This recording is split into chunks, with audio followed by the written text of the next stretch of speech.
사무엘상 18장 6절에 있는 말씀을 들어보겠습니다. 우리가 돌아올 때 곧 다윗이 블레셋 사람을 죽이고 돌아올 때에 여인들이 이스라엘 모든 성에서 나와서 노래하며 춤추며 수고와 경세를 가지고 왕 사울을 환영하였는데 여인들이 뛰놀며 창화하여 가로되 사울의 죽인 자는 천천히요 다윗은 만만하로다. 한디라 사울이 이 말에 불쾌하여 심히 노하여 가로되 다윗에게는 만만을 돌리고 내게는 천만을 돌리니 그이 더 얻을 것이 나라밖에 무엇이냐 하고 그날로 사울이 다윗을 주목하였더라. 아멘.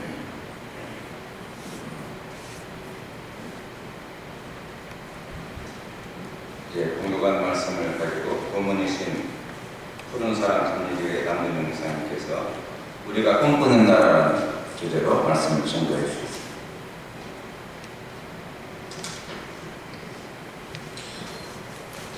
할렐루야. 아멘.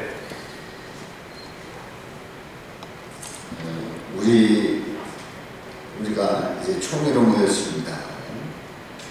우리는 한편 마음이 무겁다는 것을 서로 다 공유하고 있습니다. 대통령 카네기라고 하는 중대한 상황에서 어느 국민이 마음이 가볍겠습니까? 무거운 마음을 가지고 왔습니다. 오늘 설교를 준비하면서 이제 제목을 뭘로 정할까 그렇게 고민을 하다가 우리가 꿈꾸는 나라, 우리가 꿈꾸는 나라는 어떤 나라인가 함께 은혜를 나누고자 합니다. 임진왜란 때에 선조는 일본의 그 침략 의도를 다 파악하고 있었습니다. 그런데 국내 문제가 복잡했기 때문에 무방비 상태로 그냥 올려두게 됐고 그리고 속절없이 당하는 그런 역사적인 불행을 겪게 됩니다. 다행스럽게도 이순신 장군의 충성으로 외적을 물리치는 혁혁한 공을 세우게 되죠. 이 임진왜란 때에 이순신 장군의 승전보, 이 승전보를 가장 싫어한 사람이 누구일까요? 다름 아닌 선조였다고 하는 사실입니다. 왜냐하면 왕위가 위태로울 수 있고 그리고 민심이 이순신 장군에게 쏠릴 것을 걱정했다는 사실이죠. 자, 이런 그 역사적인 모습과 그리고 오늘날 우리 현실을 보면서 우리가 꿈꾸는 나라는 어떤 나라입니까? 사울왕, 오늘 이 본 말씀에 이제 사울왕이 나옵니다. 사울왕은 일반적으로 실패한 왕으로 이렇게 비춰지고 있습니다. 그런데 알고 보면 사울왕은 실패한 왕이 아니라 사실 빼어난 왕이었습니다. 왜냐하면 처음 왕으로 임명될 때에 부족장들은 이 사울왕을 아주 조소하고 멸시를 합니다. 그리고 매사에 비협조적입니다.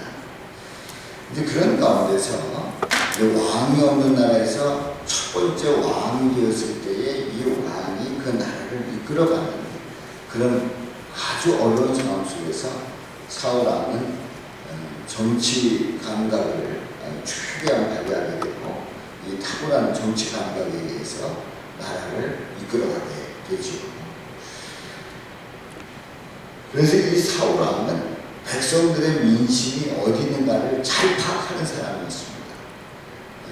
백성들은 무엇을 원하는지 그리고 어떤 마음을 가지고 왕을 대하는지를 이 사울왕은 다 파악하고 있었습니다. 이 사울왕은 이제 그런 상황 속에서 블레셋의 공격을 받고 이제 골리앗이라고 하는 그 장군을 물리치지 못한 아주 어려운 상황에 봉착하게 되는데 이제 그때에 우리가 잘 알다시피 다윗이 물리치게 되지요. 그런데 이 상황 속에서 사울왕은 다윗에게 마음만을 돌린다고 하면 다윗은 만만이고 사울은 천천히라고 하는 그 동요를 부르고 사람들이 다닐 때에 다윗에게 만만을 돌리게 된다고 하면 나라의 주인은 다윗이 된다고 판단한 겁니다. 그동안의 정치적인 감각 속에서 이 백성들이 어떻게 흘러가게 될지를 너무나도 잘 알았던 이 사울 왕은 그런 판단을 내리게 됐지요. 사울은 그 다윗을 정적으로 삼아서 그래서 사울 왕은 아주 심히 불쾌하고 노하는 그런 모습을 성경에서 말씀하고 있습니다. 다윗은 아무것도 모르면서 견제를 받아야 됐고 이제 사울의 동료를 받아야 했습니다. 태초에 하나님께서 천지를 창조하실 때에 이미 나라가 존재했습니다. 바로 그 나라는 하나님 나라죠. 하나님이 왕이시고요. 그런데 인간은 하나님 나라가 아닌 인간의 나라를 세우고자 하는 욕심이 들어가게 됩니다.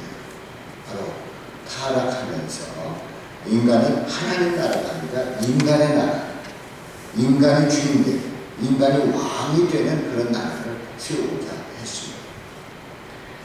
자신의 나라를 지키고 만들기 위해서 친구들, 가족들 모두 죽일 수 있는 그런 자가 바로 타락한 인간의 모습입니다. 바로 그때부터 배신도 하고 얼마든지 왕이 되려고 하는 높은 자리에 올라가려고 하면 다른 사람을 짓밟는 그런 일들을 시작하게 되었죠. 사울 왕은 사실 왕이 될 만한 자가 아니었습니다. 왜냐하면 베냐민 지파 사람이었고 그의 집안으로 볼 때는 별볼일 없는 집안이었습니다. 그런데 그가 왕이 될 수 있었던 결정적인 이유는 다른 게 아닙니다. 하나님이 선택해서 왕이 되게 하셨습니다. 사무엘을 통해서 이제 사울을 볼 때에 우리 하나님께서 말씀합니다. 보라, 이는 내가 내게 말한 사람이 이가 내 백성을 다스리리라. 그래서 사울을 점 찍어서 이제 왕으로 세웁니다. 그런데 이 사울은 왕이 되고 나서 하나님의 뜻을 헤아려서 왕위를 감당해야 합니다. 당연히 하나님의 뜻에 따라서 통치를 해야 되지. 그런데 자기의 뜻대로 다스리고자 하는 그런 마음, 그 죄인의 그 속성 그대로 나라를 다스리게 됩니다. 결국은 이제 사무엘이 사울에게 그 경고를 하지요. 왕이 망령되이 행하여야 합니다. 왕이 하나님 여호와께서 왕에게 내리신 명령을 지키지 않아야 합니다. 하나님의 명령을 지키지 않았다고 하는 그 사실에 대해서 분명하게 지적을 합니다.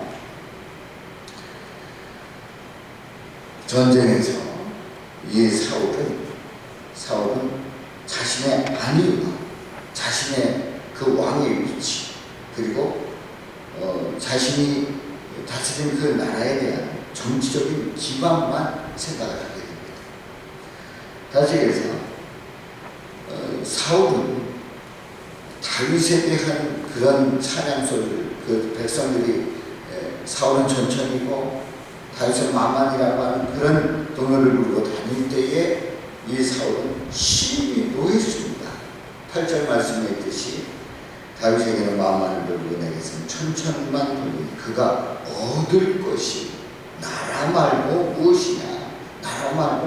다시 해서 이 왕위에 오를 수밖에 없다고 하는 그런 생각을 하게 됩니다. 저 다윗은 분명히 왕위를 노린다는 거죠. 그러니까 이 사울 왕은 오늘 이 본문 말씀에서 잘 살펴보면 이 사울 왕은 오로지 자신의 나라, 자기의 나라, 자기가 왕이 돼서 왕으로 통치하는 이 나라, 자기의 위치를 생각을 합니다. 그게 더 중요합니다. 나라가 중요한 게 아닙니다. 하나님 나라가 중요한 게 아닙니다.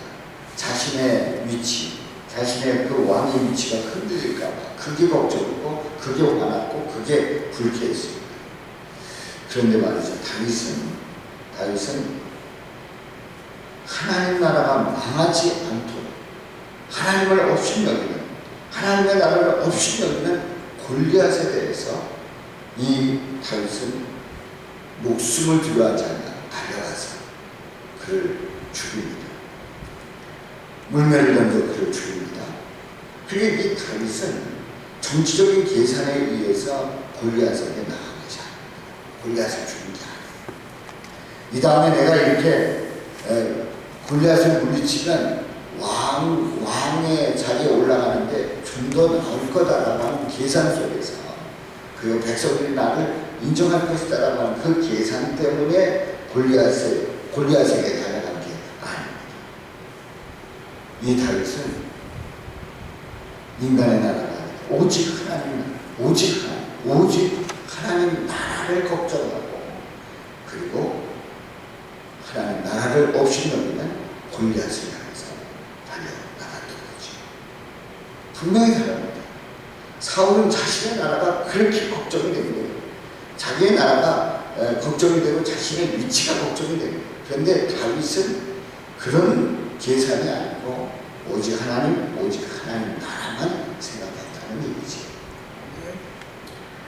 우리 예수님은 이 땅에 오셔서 하나님 나라를 세우기를 원하셨습니다. 그래서 누가복음 4장 43절을 보면 예수님께서 말씀합니다. 내가 다른 동네들에서도 하나님 나라 복음을 전하여야 하리. 하나님 나라 복음을 전하여야 하리. 나는 이 일을 위해 보내심을 받았구나. 우리 예수님께서 말씀합니다. 우리 예수님은 하나님 나라, 그 자신의 나라를 다스릴 유일한 왕이고 영원한 왕이심으로 믿습니다. 보라 내가 잉태하여 아들을 낳은 그 이름을 예수라 하라. 그가 큰 자가 지극히 높으신 이의 아들이라 일컬어질 것이요 주 하나님께서 그 조상의 다윗의 왕을 그에게 주시니 영원히 야곱의 집 왕으로 다스리실 것이며 그 나라가 무궁하리라. 우리 예수님 하나님 나라를 위해서 이 땅에 오셨고 또 그 사역을 위해서 평생을 바치신 줄로 믿습니다. 만왕의 왕이라는 표현은 예수님에게만 표현됩니다. 이런 예수님께서 하나님 나라를 완전히